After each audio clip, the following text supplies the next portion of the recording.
찬송가 250장, 구찬송가는 182장 찬송하시겠습니다.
이제 다 함께 기도하겠습니다. 기도하실 때는 교회와 사역과 일꾼들을 위해서, 또 한국교회와 나라와 민족을 위해서, 특별히 기도할 것은 남북의 긴장 관계가 해결되고 코로나가 조속히 사멸되게 해달라고 우리 주여 한번 외쳐 부르고 하나님 앞에 기도하겠습니다. 주여, 자비하신 아버지 하나님 감사합니다. 이 새벽에 하나님의 전에 나와 기도할 수 있도록 은혜 베풀어 주신 것 감사합니다. 이 땅의 모든 교회가 섞인 것을 멀리하게 하시고 성결에 지어질 수 있는 교회가 되어질 수 있도록 도와주시고 사명을 감당할 수 있는 거룩한 교회가 되어질 수 있도록 은혜 베풀어 주시길 소망합니다. 세우신 두 분의 원로 목사님 강건케 하여 주십시고 하나님의 일을 감당할 때 성령 충만하여 감당할 수 있는 두 분의 원로 목사님 비워줄 수 있도록 은혜 베풀어 주시옵소서. 바울 우리 담임 목사님 말씀을 증거할 때마다 하나님의 레마와 같은 살아온 능력 있는 말씀을 증거하는 자가 되어줄 수 있도록 도와주시고 그 말씀을 듣는 청중들이 하나님의 말씀으로 들려주시는 말씀이 되어줄 수 있도록 은혜 베풀어 주시길 소망합니다. 하나님 아버지 모든 교육자들에게 영육의 강건함을 주시고 성령 충만함을 주시며 한마음을 주시어서 담임 목사님을 잘 보필함으로 말미암아 우리 교회가 생명이 풍성한 교회가 되어질 수 있도록 은혜 베풀어 주시길 소망합니다. 하나님은 어렵고 분란이 많은 이 세상 가운데에 전적인 하나님의 은혜가 필요하고 특별히 올해는 코로나 때문에 힘든 나날을 보내고 있습니다. 하나님, 이 나날을 보낼 때에 우리가 주님만 바라보며 승리할 수 있도록 도와주시옵소서. 교회학교와 청장년부 영육의 강건함과 부흥을 주시옵시고, 또한 청장년부 가운데 시험과 진학과 유학과 국문부와 취업과 결혼과 출산과 사업과 여러 가지 기도 제목이 있는 청년들과 청장년부가 있습니다. 그들의 기도에도 속히 응답하여 주시어서 응답됨에 감사와 영광과 존귀함을 드릴 수 있는 모든 분들이 되어질 수 있도록 은혜 베풀어 주시길 소망합니다. 하나님, 우리가 2월 말부터 코로나 때문에 예배가 잠정, 교회학교가 중단이 되었습니다. 제자훈련도 아버지 중단되었고, 성경 공부와 소그룹들 또 구역의 여러 가지 모임이 잘 이루어지지 않습니다. 하나님 아버지, 불쌍히 여겨주시어서 조속히 코로나가 사멸되어질 수 있도록 도와주시어서 중단된 예배가 회복되어질 수 있도록 도와주시옵시고, 또 아버지 하나님, 함께 모여 하나님 앞에 영광과 존귀함을 드릴 수 있는 귀한 분들이 되어줄 수 있도록 은혜 베풀어 주시길 소망합니다. 하나님 아버지, 이 민족을 불쌍히 여겨주시어서 정치, 경제, 문화, 교육, 안보 가운데 역사하고 있는 어둠의 영이 떠나가게 하시고, 우리 민족이 복음적인 평화, 통일, 선교, 한국이 되어줄 수 있도록 도와주시길 소망합니다. 특별히 비옥기는 남북이 근래에 들어와서 긴장 관계가 진행이 되고 있습니다. 조속히 해결되어질 수 있도록 도와주시옵시고, 특별히 이 새벽에 기도할 것은 환우들을 불쌍히 여겨주시어서 예수의 피 묻은 손으로 안수하시고 안찰하여 주시어 병상에서 일어나게 하시고, 하나님 앞 전에 나와서 함께 예배할 수 있는 하나님의 친백성이 되어질 수 있도록 은혜 내려주시길 소망합니다. 하나님, 우리 교회가 정말로 생명이 풍성하는 교회, 기적이 상식이 되는 교회가 되어질 수 있도록 은혜를 내려주시옵소서. 이 모든 말씀 존귀하신 예수 그리스도의 이름으로 기도하옵나이다. 아멘. 이 시간 하나님께서 우리에게 주시는 말씀은 히브리서 9장 11절부터 14절까지 말씀입니다. 신약성경 360년 전후에 기록되어져 있습니다. 히브리서 9장 11절부터 14절까지 말씀을 봉독하도록 하겠습니다. 그리스도께서는 장래 좋은 일의 대제사장으로 오사 손으로 짓지 아니한 것, 고이 창조에 속하지 아니한 더 크고 온전한 장막으로 말미암아 염소와 송아지에 피로하지 아니하고 오직 자기의 피로 영원한 속죄를 이루사 단번에 성소에 들어가셨느니라. 염소와 황소의 피와 및 암송아지의 죄를 부정한 자에게 뿌려 그 육체를 정결하게 하여 거룩하게 하거든 하물며 영원하신 성령으로 말미암아 흠없는 자기를 하나님께 드린 그리스도의 피가 어찌 너희 양심을 죽은 행실에서 깨끗하게 하고 살아계신 하나님을 섬기게 하지 못하겠느냐. 아멘.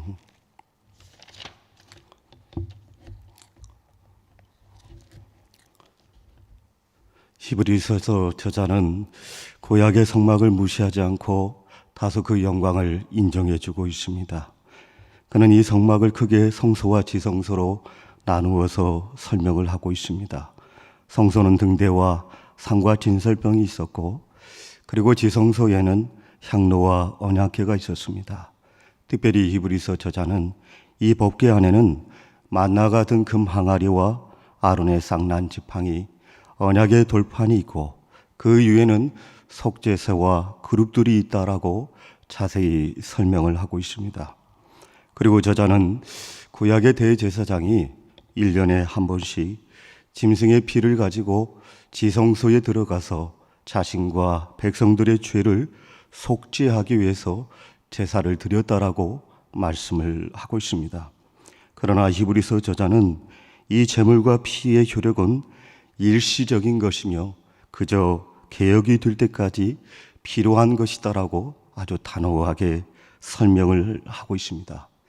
그러면서 히브리서 저자는 주제를 바꾸어서 새 언약과 그리스도의 피의 효력에 대해서 언급을 하고 있습니다.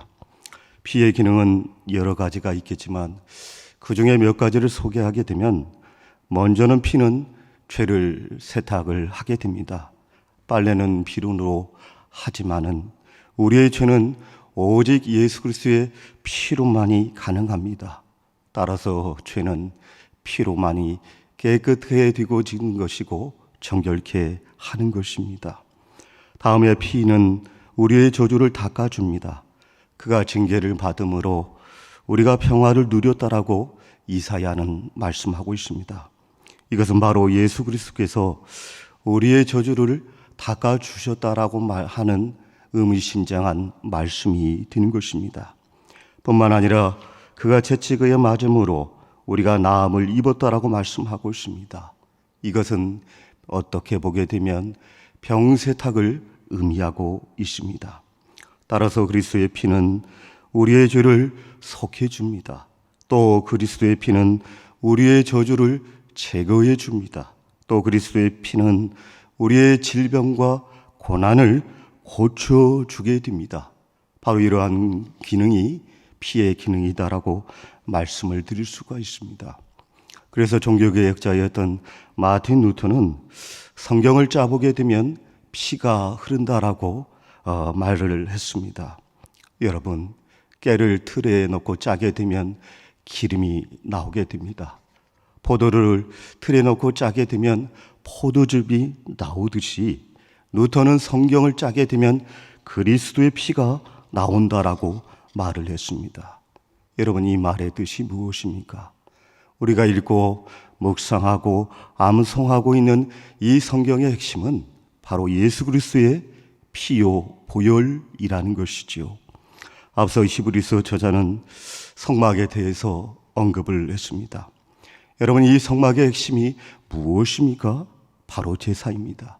그런데 이 제사에 있어서 가장 큰 핵심은 바로 피입니다. 동물을 잡아서 그 피를 제단 사방에 뿌릴 때만이 사함을 받습니다. 그리고 신약에 와서 이 신약의 중심이 되는 것이 무엇입니까? 바로 예수 그리스도입니다. 예수님께서 이 세상에 오심으로 말미암아 세상에 구원의 길이 열렸습니다. 그런데 여러분, 우리 예수님의 사역에 있어서 가장 중심이 된 사역 핵심이 무엇입니까? 바로 피입니다. 왜냐하면 그가 십자가에 죽었기 때문에 구원의 길이 열렸고 대속의 길이 열리게 된 것입니다. 이렇게 볼 때 기독교는 어떤 의미에 있어서 피의 종교라고 해도 과언이 아닐 것입니다. 우리 예수님이 이 땅에 오시기 전까지에는 짐승의 피가 난자하게 흘러넘쳤습니다. 그런데 우리 주님이 이 땅에 오심으로 말미암아 온 세상 가운데에 그리스도의 보혈이 흘러넘치고 있습니다. 그래서 온 인류 가운데 구원의 길이 열렸다라고 말씀을 드릴 수가 있습니다. 그렇다면 왜 피입니까? 오늘 본문 12절에 보게 되면 그 정답을 찾을 수가 있습니다. 염소와 송아지의 피로 하지 아니하고 오직 자기의 피로 영원한 속죄를 이루사 단번에 성소에 들어가셨느니라 하고 저자는 말하고 있습니다. 이것은 속죄를 말하고 있습니다. 여러분, 죄는 반드시 필요한 것입니다. 그래서 바울은 로마서 3장 23절에서 이렇게 말씀합니다. 모든 사람이 죄를 범하였음에 하나님의 영광에 이르지 못하더니 라고 말씀하고 있습니다. 모든 사람들이 죄를 범했습니다. 단 한 사람도 예외가 없습니다. 모두가 다 죄인입니다. 그런데 문제는 오늘을 살아가는 사람들이 이 점을 인정하지 않는다는 것이죠. 또 성경에서 말씀하고 있는 이 죄를 신화적인 의미로 생각을 할 때가 있습니다. 또 하나님의 말씀을 따르지 않고 제멋대로 살아가려고 합니다. 또 원수 마귀에게 철저하게 속고 있는 것입니다. 마치 옛날에 저 에덴 동산에서 하와가 뱀에게 속였던 것처럼 이 세상 사람들이 다 속고 있는 것입니다. 누가복음 5장에 보게 되면 우리가 주목할 만한 아주 중요한 기록이 되어져 있습니다. 밤새 그물질했지만 고기 한 마리 잡지 못했던 베드로의 장면이 그려지고 있습니다. 베드로에게 주님은 말씀하셨습니다. 깊은 데로 가서 금을 내려 고기를 잡으라고 말씀하셨습니다. 그 말씀에 순종하여 깊은 곳에 가서 그물을 던졌을 때에 많은 고기가 잡히게 됩니다. 그런데 여러분, 이 장면에 보게 되면 베드로가 너무 놀라운 반응을 보여주고 있는 것을 발견할 수가 있습니다. 베드로는 어떻게 반응합니까? 예수의 무릎 앞에 엎드려 가로되 주여 나를 떠나소서 나는 죄인이 쏘리소이다 라고 말씀을 하고 있습니다. 베드로는 비로소 깨달았습니다. 자기가 죽을 수밖에 없는 죄인 중에 죄인이라는 것을 깨닫게 되었습니다. 전능하신 주님 앞에 자신의 실체를 본 순간 죄악덩어리라는 것을 깨닫게 되어서 그는 주님 나를 떠나소서라고 말씀을 하고 있습니다. 또 근사도였던 바울 역시 하나님 앞에서 어떻게 고백합니까? 나 자신도 죄인 중에 괴수라고 고백을 하고 있습니다. 이렇게 하나님 앞에 죄를 고백하는 자들에게는 하나님께서는 죄를 깨끗게 시켜주시는 상기를 열어주셨습니다. 그래서 본장 9장 20절에 보게 되면 이르되 이는 하나님이 너에게 명하신 언약의 피라고 말씀하고 있습니다. 그리고 22절에 가보게 되면 피 흘림이 없은즉 사함이 없다라고 말씀하고 있습니다. 우리 하나님께서는 자신의 죄를 깨닫고 고백하는 자들에게 이렇게 용서와 사죄를 허락해 주시고 있습니다. 여러분, 이것은 오로지 예수 그리스도의 피로만 됩니다. 이것은 짐승의 피가 아닙니다. 예수 그리스도의 보혈로만 용서를 받을 수 있습니다. 그래서 저자는 본문 12절에서 염소와 송아지의 피로 하지 아니하고 오직 자기의 피로 영원한 속죄를 이루사 단번에 성소에 들어가셨다라고 말씀하고 있습니다. 여기 단번이라고 하는 표현은 오직 한 번으로 영원한 제사의 효과를 가져왔다는 사실을 말하고 있습니다. D.L. 무디라고 하는 인물은 종종 부흥회 때에 사죄에 관련된 말씀을 가지고 설교를 했다고 합니다. 예레미야 31장 34절에 보게 되면 내가 그들의 악행을 사하고 다시는 그 죄를 기억하지 아니하리라 여호와의 말씀이니라고 기록이 되어 있습니다. 또 시편 103편 12절에 보게 되면 동이 서에서 먼 것 같이 우리의 죄과를 우리에게서 멀리 옮기셨느니라 말씀하십니다. 또 이사야 38장 17절에 보게 되면 내 모든 죄를 주의 등 뒤에 던지셨다라고 말씀하십니다. 또 시편 32편 1절에 보게 되면 허물의 사함을 받고 자신의 죄가 가려운 자는 복이 있다라고 말씀하고 있습니다. D.L. 무디는 종종 사경회를 인도할 때에 혹은 부흥회를 인도할 때에 이렇게 사죄의 은총의 말씀을 가지고 선언을 했습니다. 여러분, 이 사죄의 효력이 그때뿐이었겠습니까? 지금도 계속 역사하고 있다라고 히브리서 저자는 말하고 있습니다. 그 부연을 단번에 이루셨다라고 히브리서 저자가 말하고 있는 것입니다. 사랑하는 교우 여러분, 우리가 이 시간 하나님 앞에 예배를 드릴 때 우리 하늘 아버지 앞에 죄를 고백하게 되면 그리스도의 보혈로 그리스도의 피로 깨끗이 씻겨지는 은혜가 있는 줄 믿으시길 바랍니다. 그렇다면 이 보혈의 능력이 무엇입니까? 히브리서 저자는 오늘 본문에서 이 보혈의 능력에 대해서 거듭거듭 설명하고 있습니다. 그 첫 번째 능력은 속죄의 능력이라는 것이죠. 오늘 본문 12절에 보게 되면 오직 자기의 피로 영원한 속죄를 이루사라고 말씀하고 있습니다. 여러분, 이 보혈이라고 하는 것은 속죄의 능력을 갖고 있습니다. 어떤 죄인일지라도 어떤 죄라도 사할 수 있는 능력이 예수 그리스도의 피이고 예수 그리스도의 보혈이다라고 말씀을 드릴 수 있습니다. 사도 바울 선생님께서는 로마서 7장 21절에 해서 자기에 대한 탄식을 이렇게 합니다. 그러므로 내가 한 법을 깨달았노니 곧 선을 행하기 원하는 나에게 악이 함께 있는 것이로다. 내 속사람으로는 하나님의 법을 즐거워하되 내 지체 속에는 한 다른 법이 내 마음의 법과 싸워 내 지체 속에 있는 죄의 법으로 나를 사로잡게 것을 보는도다. 오라, 나는 공고한 사람이로다. 이 사망의 몸에서 누가 나를 건져내랴. 우리 주 예수 그리스도로 말미암아 하나님께 감사하리로다. 그런즉 내 자신이 마음으로는 하나님의 법을, 육신으로는 죄의 법을 섬기노라고 탄식을 합니다. 하지만 바울은 이어 8장 1절에서 아주 위대한 선언을 하고 있습니다. 그러므로 이제 그리스도 예수 안에 있는 자에게는 결코 정죄함이 없다라고 선포를 하고 있습니다.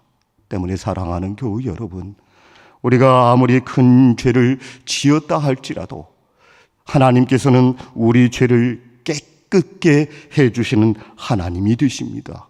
사죄의 은총, 죄사함의 은총을 베풀어 주시는 하나님이 되십니다.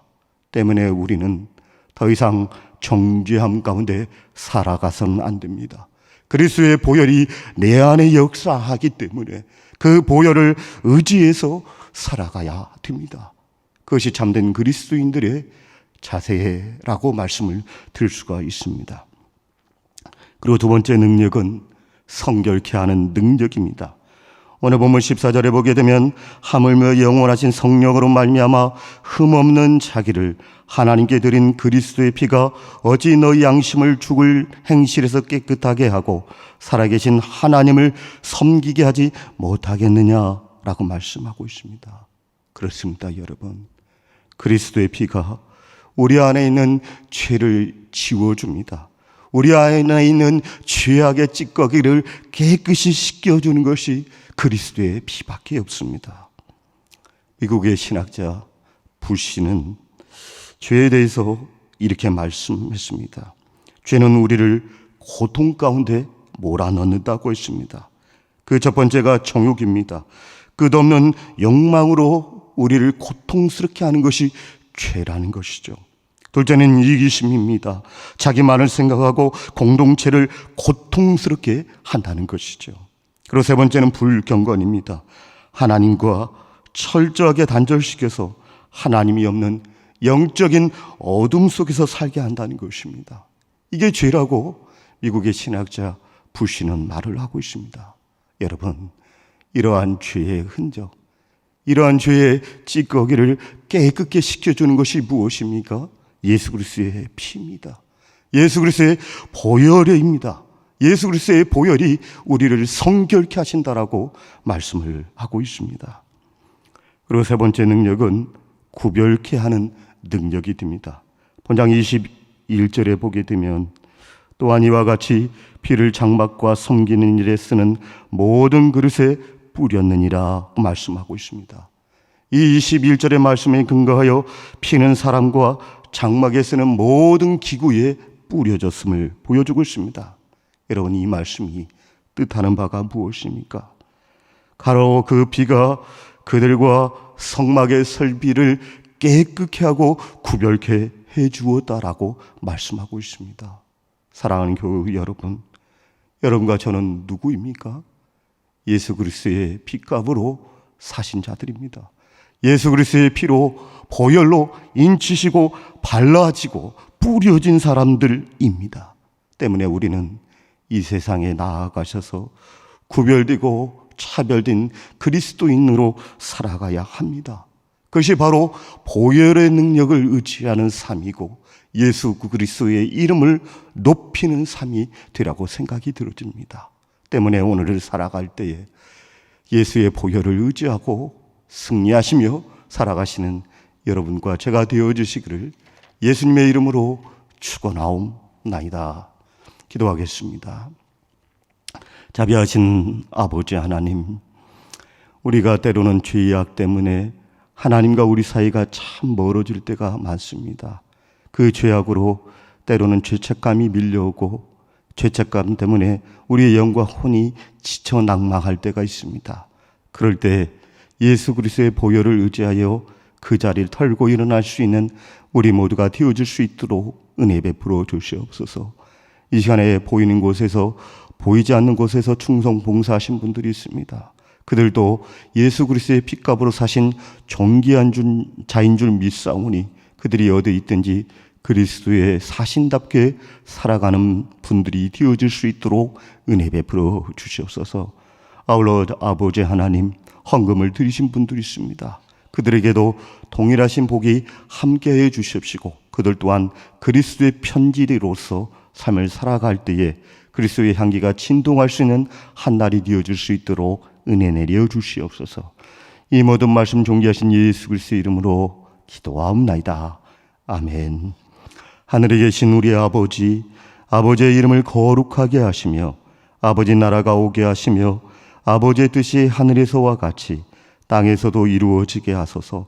오늘 우리에게 일용할 양식을 주시고 우리가 우리에게 잘못한 사람을 용서하여 준 것 같이 우리 죄를 용서하여 주시고 우리를 시험에 빠지지 않게 하옵시고 악에서 구하옵소서.